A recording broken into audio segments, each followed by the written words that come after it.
আসসালামু আলাইকুম রহমতুল্লাহি ওবরকাতুহু। সম্মানিত দর্শক, ত্রয়োদশ জাতীয় সংসদ নির্বাচনের সারা বাংলাদেশের যে ভোটের মাঠ, সেই ভোটের মাঠের ১ নম্বর আলোচিত প্রার্থী তিনি হলেন ব্যারিস্টার রুমিন ফারহানা। বিএনপি তাকে মনোনয়ন দেননি, আর তিনি সেই বিএনপি তাকে মনোনয়ন দেয়নি এটা মেনে নেননি। তিনি স্বতন্ত্র নির্বাচন করছেন। তো এই স্বতন্ত্র নির্বাচন করার কারণে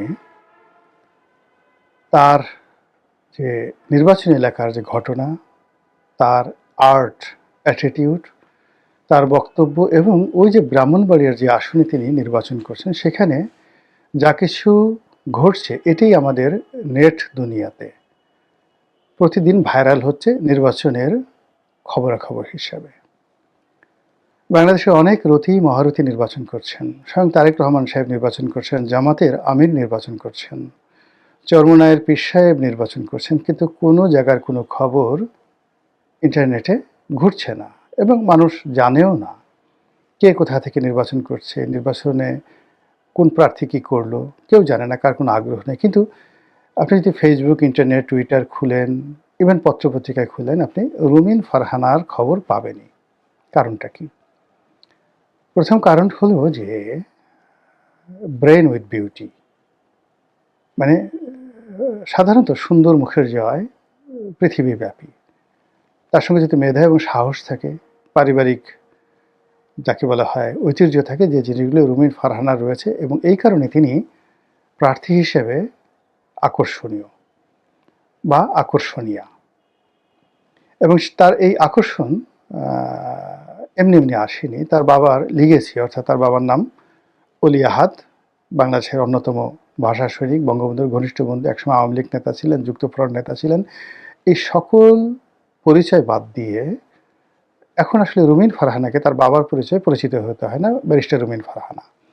তো ব্যারিস্টার রুমিন ফারহানা যখন প্রথম টকশোতে এলেন, বেশি দিন আগের ঘটনা না, আওয়ামী লীগ জমানার, মানে ও যখন এমপি হলেন, উনি যখন এমপি হলেন তার ২-৩ বছর আগে। এর আগে এইভাবে অতটা পরিচিত ছিলেন না। কিন্তু দেখা গেল যে একজন মানুষ ১০ বছর ১৫ বছর টকশো করে যা না অর্জন করতে পেরেছে, সে ২-৩ মাসের মধ্যে সেটা অর্জন করে ফেললো। তার যে ঝাঁঝালো বক্তব্য, তার যে স্মিত হাস্য, বন্ধুসুলভ আচরণ, আবার প্রতিপক্ষের উপরে এগুলোর মতো শক্তি নিয়ে, ক্রূরতা নিয়ে ঝাঁপিয়ে পড়ার যে দুর্দান্ত শক্তি, এই কারণে তিনি আলোচিত হয়ে গেলেন। বিএনপির অন্যান্য যে সকল নারী নেত্রী সবাই হিংসেয় মরে গেল যে এই রমণী কোত্থেকে আসলো। তারপরে এ কী বলে, সবাই তাকে নিয়ে নাচানাচি করছে, বিএনপির সব নেতারা, মানে একটা টপ টু লো, শুধু রুমিন ফারহানা, রুমিন ফারহানা, রুমিন ফারহানা, রুমিন ফারহানার জিকিরে মানে বিএনপি তে, মানে বলতে গেলে সবাই, মানে তার চেয়ে প্রভাবশালী নেত্রী কেউ ছিল না সেই ২০১৮ সন পর্যন্ত। পরবর্তীতে তিনি যখন সংসদ সদস্য হলেন মহিলা কোঠায়, তো সংসদ সদস্য হওয়ার পর ধরে নিলেন যে তারেক রহমান সাহেব তাকে খুবই পছন্দ করেন।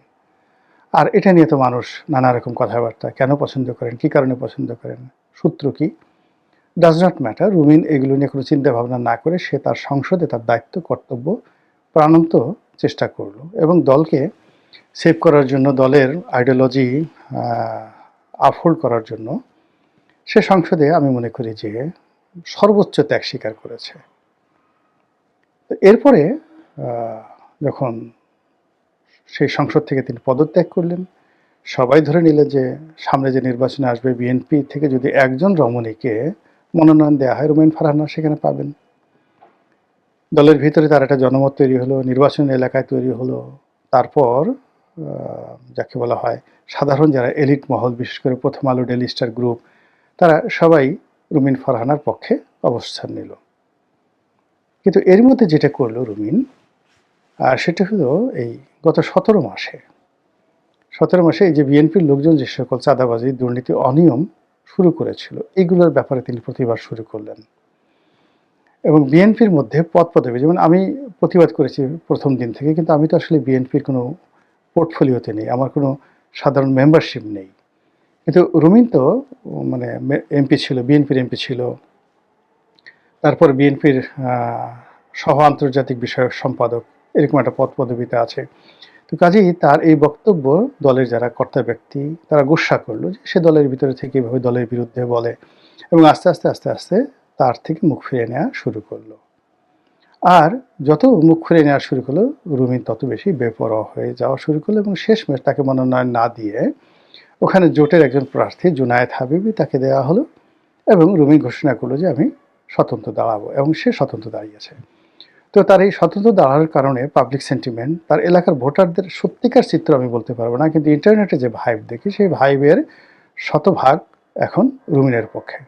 এবং রুমিন এর যে এই মুহূর্তে তার যে স্টার, মানে পলিটিক্যাল স্টারশিপ, এটা অ্যাঞ্জেলিনা জলির মতো, বা এটা শাহরুখ খানের মতো।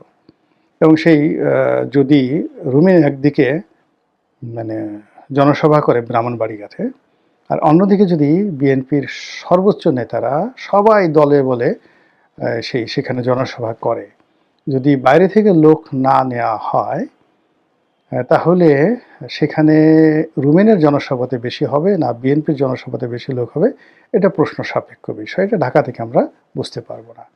তো যাই হোক, সেই রুমিনের একটি ভিডিও রীতিমতো ভাইরাল।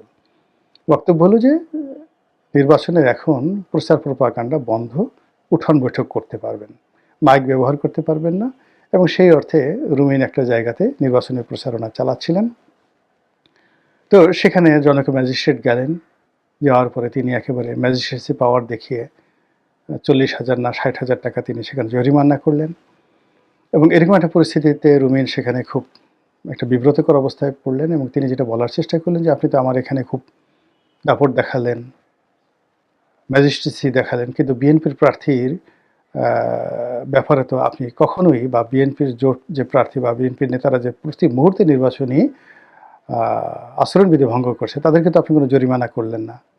বরং আমি বিএনপির, রুমিন বলছিল যে আমি আপনার অফিসে গিয়ে সেই আচরণ ভঙ্গের, বিএনপির প্রার্থীর আচরণ ভঙ্গের ব্যাপারে অভিযোগ দিয়ে আসছি, আপনারা কোনো অভিযোগ তো গ্রহণ করেনই। উল্টো যেটা হলো, আমি এই যে আপনাদের কাছে অভিযোগ করেছি এই জন্য আমাকে এবং আপনাদেরকে একসাথে টিটকারি করছে। তারা বুড়া আঙ্গুল দেখিয়ে, তর্জনীটা মানে থাম যেটাকে বলা হয়, সে বুড়া আঙ্গুল সে বলছে যে ওই ম্যাজিস্ট্রেট আমার ঘোড়ার ডিম করবে, প্রশাসন আমার ঘোড়ার ডিম করবে, এই ধরনের কথাবার্তা আর কি। আপনি বুঝেন যে একটা ঘোড়ার ডিম বললাম ভদ্র ভাষায়, কিন্তু আঞ্চলিক ভাষায় এটাকে আরও বাজে কথা বলা হয়, বয়াকারে বা দিয়ে বলা হয় আর কি, বা তালিবর সায়কারে সা দিয়ে বলা হয়। এইরকম কথাবার্তা সাধারণত এই রাজনৈতিক ময়দানে এগুলো প্রকাশ্যে মাইকে অনেকে বলে। ওই দেখুন হাদি বলছেন অমুকের ড্যাশ ম্যাশ ছিঁড়ে ফেলো, সব এরকম আর কি কথাবার্তা রাজনীতির ময়দানে এখন এটা ভাত মাছ হয়ে গেছে। তো সেই কথাটাই রুমিন বলার চেষ্টা করছেন, কিন্তু ছবিটা যেভাবে আসছে অ্যাজ ইট ইজ মনে হয়েছে যে ব্যারিস্টার রুমিন ফারহানা ওই ম্যাজিস্ট্রেটকে বুড়ো আঙুল দেখিয়েছেন, কিন্তু ঘটনা তা নয়। তিনি বলার চেষ্টা করেছেন যে আসলে আপনাদেরকে অন্যরা বুড়ো আঙুল দেখাচ্ছে, সেখানে আপনারা কিছু করতে পারছেন না, আর আমরা আপনাদের অনুগত, আমাদের কাছে এসে আপনারা এখানে জরিমানা করছেন, ম্যাজিস্ট্রেটকে দেখাচ্ছেন, কিন্তু দিস দ্য ফার্স্ট টাইম, এইবার আপনাদের হুকুম মানলাম, কিন্তু দ্বিতীয়বার আর মানব না। এখন এই যে তার যে ক্রোধ, তার যে চোখের অগ্নিস্ফুলিঙ্গ, বা তার যেভাবে সে একেবারে রায় বাঘিনীর মতো ওখানে ঝাঁপিয়ে পড়েছিল, এটা তিনি কেন করলেন? তিনি তো আসলে এরকম করেন না। তিনি সদা হাস্য, ওয়েল বিহেভড, ওয়েল ম্যানার্ড, ভদ্রলোকের সন্তান। তো রাজনীতির ময়দানে তিনি ওখানে ওইরকম দেখালেন কেন? অনেকটা হাসনাতের মতো, মানে উনি সেখানে একটা জিদ দেখানোর চেষ্টা করলেন, কারণটা কি? বা নাসিরুদ্দিন পাটোয়ারির মতো কেন? মূল ব্যাপারটা হলো এটা রাজনীতির ময়দানের একটা ট্র্যাডিশন হয়ে দাঁড়িয়েছে। নেতা এবং কর্মী সবসময় চায় যে তাদের নেতা, যিনি সর্বোচ্চ নেতা হবেন, মানে এমপি প্রার্থী হবেন, তার সাহস থাকতে হবে, শক্তি থাকতে হবে, এবং যে কোনো একটা সমস্যার সমাধান করার মতো তার তাগদ থাকতে হবে। তো সেক্ষেত্রে রুমিন যদি ভয় পেয়ে যেত, তারপর সে চুয়া চুয়া করে ম্যাজিস্ট্রেটের হাতে পায়ে ধরতো, মাফ করে দেন, আর করবো না, ইত্যাদি ইত্যাদি ইত্যাদি, অর্ধেক নেতাকর্মী এই মাঠ থেকে চলে যেত। এটাই নিয়ম। কিন্তু ওই যে রুমিন যে রাগ হয়ে গেছে, চোখ গোল গোল করেছে, আশেপাশের নেতারা সবাই বলা শুরু করেছে যে না, নেতা তো এরকমই হওয়া উচিত, এর সাথে কাজ করলে সে আমাদেরকে ছেড়ে যাবে না, একে যদি কেউ আঘাত করতে আসে সে সহজে কাউকে ছাড়বে না, সেটা মিলিটারি হোক, ম্যাজিস্ট্রেট হোক, কাজে আমরা নিরাপদ। এবং এটা ভোটের মাঠের একটা চিরাচরিত রাজনীতি। বাংলাদেশের যত ভদ্রলোক দেখেন না কেন, একেবারে প্রমাণিত যারা ভদ্রলোক, তারাও ঠিক এরকম একটা পরিস্থিতিতে যদি এইরকম আচরণ না করে, রুমিনের মতো আচরণ না করে, তাহলে তারা নির্বাচনের ময়দানে টিকে থাকতে পারবেন না।